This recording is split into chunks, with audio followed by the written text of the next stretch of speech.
Assalamualaikum warahmatullahi wabarakatuh. Perkenalkan, nama saya Dian Sriatna dari kelas CKP 6. Di sini saya akan mempresentasikan atau membagi tugas dari keperawatan komunitas, yaitu salah satunya pos bindu PTM atau sering disebut dengan pos pembinaan terpadu penyakit tidak menular. Apa sih itu pos bindu PTM? Jadi pos bindu PTM adalah suatu kegiatan yang merupakan berbasis yang ke masyarakat. Jadi kita sebagai seorang perawat, kita memberikan edukasi atau memberikan pelayanan kesehatan kepada masyarakat yang dilakukan setiap ada kegiatan di suatu desa seperti itu. Jadi seperti faktor penyakit tidak menular itu seperti stres, obesitas, terus hiperglikemi, hipertensi, dan yang lainnya. Ada juga faktor yang menular seperti diabetes mellitus, kanker, penyakit jantung dan pembuluh darah seperti itu. Dan selanjutnya yaitu apa sih tujuan dari pos bindu PTM sendiri, yaitu meningkatkan peran masyarakat dalam pencegahan dan pemulihan penemuan dini faktor penyakit tidak menular. Jadi kita menggali apakah ada faktor yang menular bagi masyarakat tersebut yang ada di suatu desa atau dusun tersebut. Selanjutnya itu apa sih sasaran kegiatannya, yang pasti terutama ada masyarakat warga tersebut seperti itu. Jadi kita melakukan pos bindu PTM ini, kita bisa berikan kepada usia 15 tahun ke atas seperti itu. Yang selanjutnya yaitu ada wadah kegiatan. Jadi wadah kegiatan pos bindu ini yang dilaksanakan terintegrasi dengan upaya kesehatan sumber daya masyarakat yang sudah ada seperti itu. Jadi seperti kita melakukan kegiatannya itu di masjid, terus ada di gereja, klub olahraga, ataupun di tempat-tempat yang memang sering dilakukan kegiatan kesehatan atau pelayanan kesehatan seperti itu. Yang selanjutnya yaitu apa sih siapa pelaku kegiatan tersebut.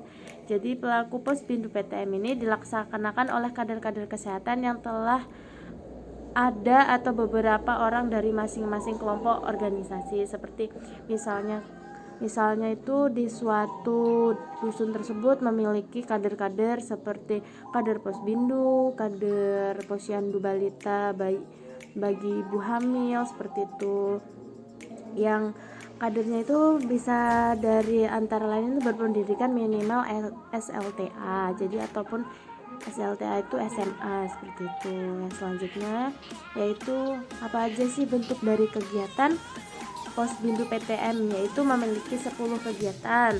Yang pertama itu kegiatan panggilan informasi yang dengan wawancara sederhana. Jadi kita mewawancarai seorang warga, salah satu masyarakat yang ikut dari pos bindu PTM.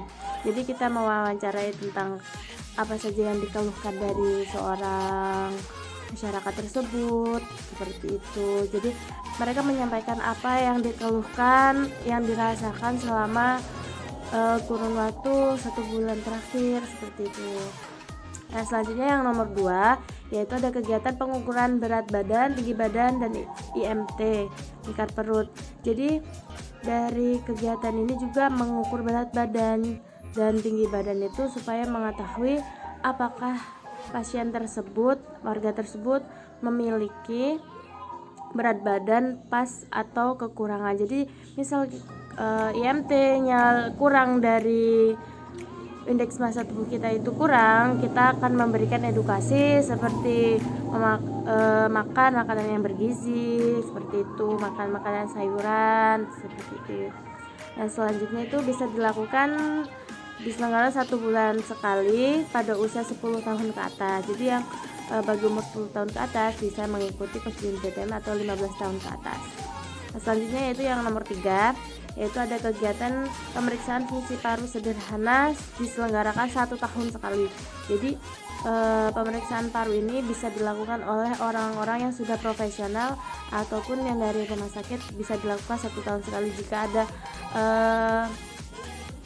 Yang selanjutnya seperti dia memiliki faktor resiko penyakit paru, bisa dilakukan 3 bulan sekali penderita gangguan paru itu ke rumah sakit, atau kita rujuk ke rumah sakit untuk melakukan pemeriksaan selanjutnya. Itu bagi anak-anak usia 13 tahun.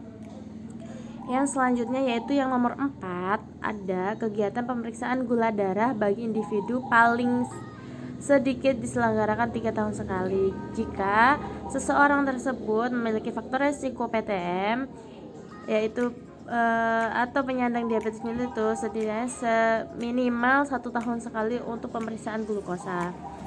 Jadi itu bisa kita periksa ke dokter, bidan, perawat ataupun yang lainnya yang ada berbasis yang mengerti tentang pemeriksaan gula darah. Yang selanjutnya nomor 5, ada kegiatan pemeriksaan kolesterol. Jadi di Posbindu PTM tersebut kita melakukan pemeriksaan kolesterol dan trigliserida bagi individu disarankan 5 tahun sekali, dan bagi yang telah mempunyai faktor risiko PTM 6 bulan sekali, dan penderita dislipidemia atau gangguan lemak dalam darah minimal 3 bulan sekali. Jadi untuk yang memiliki gangguan seperti gangguan lemak pada darah minimal 3 bulan sekali untuk diperiksakan ke pelayanan kesehatan. Yang keenam yaitu kegiatan pemeriksaan IVA. Apa itu IVA? Yaitu inspeksi visual asam asetat.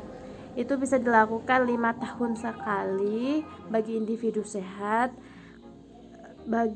Setelah hasil IVA positif, dilakukan tindakan pengobatan krioterapi diulang selama 6 bulan sekali. Jika hasil IVA negatif, dilakukan pemeriksaan 5 tahun sekali. Jadi kita bisa melakukan pemeriksaan ini ke pelayanan kesehatan untuk mengetahui apakah kita menderita IVA atau tidak. Yang selanjutnya yang nomor 7 yaitu kegiatan pemeriksaan kadar alkohol pernafasan dan tes amfemin urin. Jadi bagi seseorang yang sering minum alkohol atau yang pernah mengkonsumsi alkohol, kita wajib memeriksakan ini dengan tes urin seperti itu. Jadi kita bisa melakukan pemeriksaan ini ke tenaga kesehatan. Yang selanjutnya yang nomor 8, ada kegiatan konseling atau penyuluhan. Itu harus dilakukan dalam Posbindu PTM. Hal ini penting bagi masyarakat yang belum mengetahui tentang penyakit-penyakit yang sering terjadi pada masyarakat seperti diabetes mellitus. Itu banyak orang yang belum mengetahuinya. Jadi seseorang harus mengetahui supaya mengerti apa itu isi dari penyuluhan dan bermanfaat bagi masyarakat tersebut.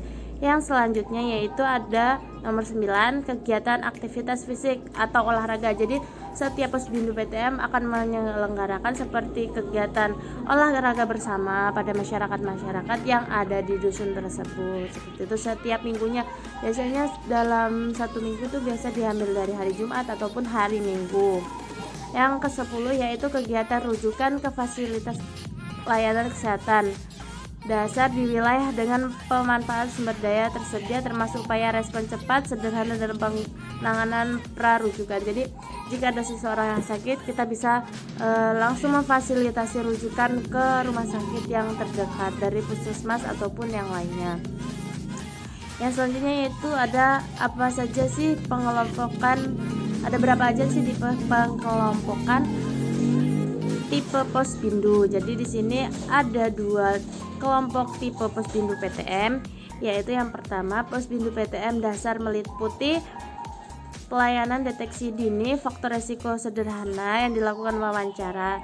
Nah, jadi Posbindu PTM sederhana ini meliputi seperti kita wawancara sederhana kepada pasien, dan yang lainnya itu seperti pemeriksaan tinggi badan, berat badan, IMT, indeks massa tubuh itu, dan lingkar perut seperti itu, dan kita bisa juga pengukuran tekanan darah, glukosa, dan yang lainnya.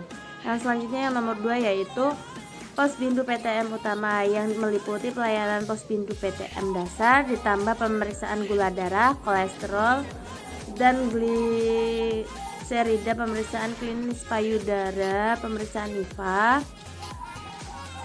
Itu bisa dilakukan dengan orang-orang yang terlatih atau tenaga kesehatan yang terlatih seperti dokter, bidan, perawat, dan yang lain-lainnya. Jadi untuk penyelenggara Posbindu PTM ini utama dapat dilakukan dengan pos kesehatan desa. Jadi di setiap desa itu ada pos kesehatan desa. Jadi setiap ada orang yang sakit bisa datang ke puskesmas atau pos kesehatan desa yang ada di desa masing-masing yang siap siaga untuk menangani dari orang yang sakit. Jadi cukup sekian penjelasan dari saya tentang Posbindu PTM. Kurang dan lebihnya saya mohon maaf. Saya akhiri. Wassalamualaikum warahmatullahi wabarakatuh.